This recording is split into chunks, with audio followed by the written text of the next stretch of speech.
Every morning Ethan found new red marks covering his body. Despite changing sheets daily and multiple exterminator visits, the mysterious bites continued appearing only in his apartment. When renowned entomologist Dr. Ching examined his mattress, his hands started shaking, and for the first time in his 30-year career, he had to step outside to compose himself. What the expert discovered under his microscope will make your skin crawl.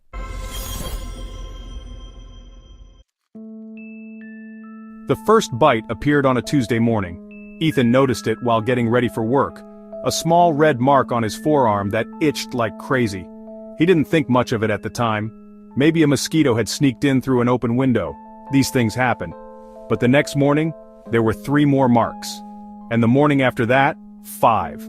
Within a week, Ethan was waking up to find new bites scattered across his body every single day. They appeared everywhere. His arms, neck, torso, even between his fingers.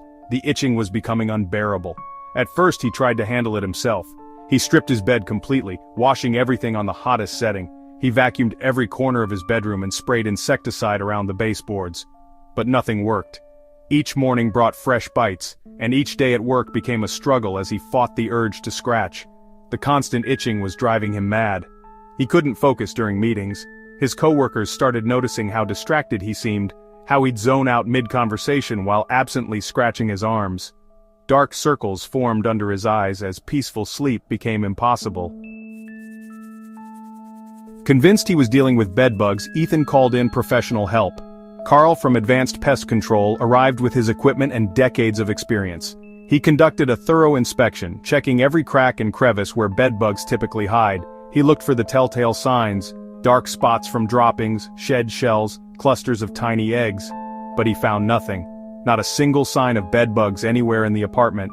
"I've been doing this for 20 years, Carl said, scratching his head in confusion. "These look like insect bites, but I'm not seeing any evidence of an infestation." He set up professional-grade traps around Ethan's bed and along the walls. The next morning they were completely empty. Whatever was biting Ethan was avoiding detection by even the most sophisticated pest control methods. Desperate for answers, Ethan visited a dermatologist.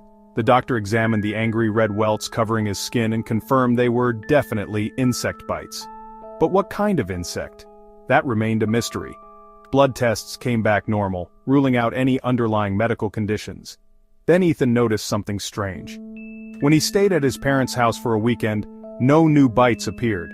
Same thing when he crashed on a friend's couch for a few nights. But as soon as he returned to his apartment, the attacks resumed.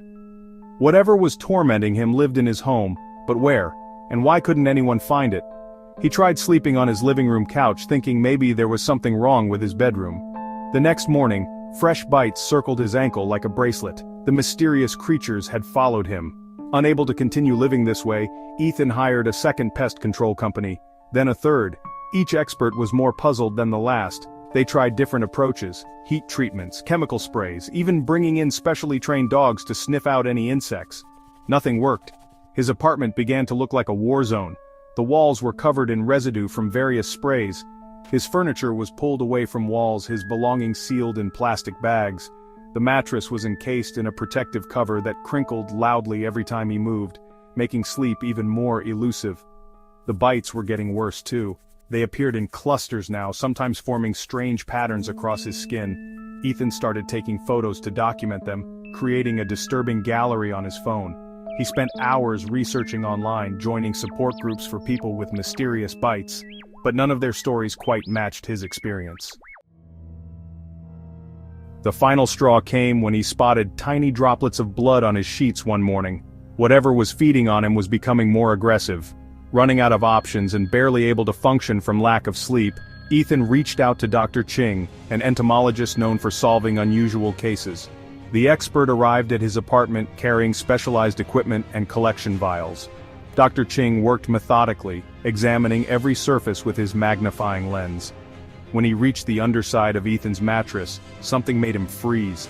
His hands began to shake as he took samples, trying to maintain his professional composure. But Ethan could see the concern in his eyes. Dr. Ching's behavior became increasingly erratic as he continued his inspection. He kept returning to the same spots, taking multiple samples, muttering under his breath in a language Ethan didn't understand. At one point, he pulled out his phone and made a hushed call to a colleague, speaking in urgent tones while constantly glancing back at the mattress. The expert's hands were visibly trembling as he sealed the last sample vial. Even more disturbing was how he immediately stripped off his gloves and sealed them in a biohazard bag, something he hadn't done with his previous samples. His face had lost all color. "I need to examine these samples in my lab," he said, his voice tight with barely contained emotion. "And Ethan, I strongly recommend you don't sleep in this room tonight." The warning sent ice through Ethan's veins.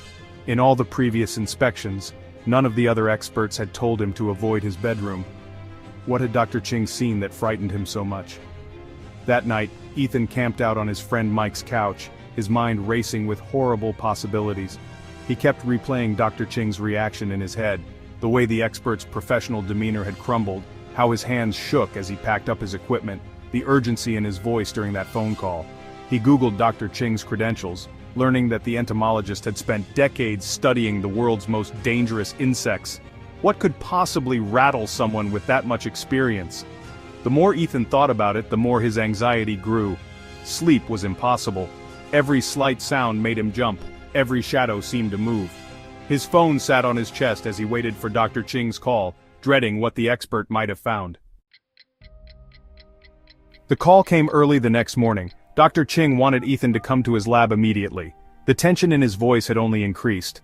Under the microscope, the horrifying truth emerged. The samples were teeming with life.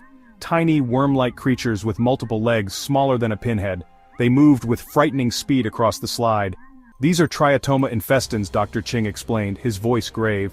"An aggressive species of parasitic insect from South America. They feed on blood, typically at night when their host is sleeping." But how had they gotten into Ethan's apartment? The answer lay in the imported furniture he'd purchased months ago. The parasites had hitched a ride, finding the perfect breeding ground in his home. A team of experts was assembled to assess the situation. They entered Ethan's bedroom wearing protective gear, sweeping their flashlights across the surfaces. The beam revealed a nightmare. Thousands of nearly invisible parasites scurrying across the bed frame, walls, and ceiling.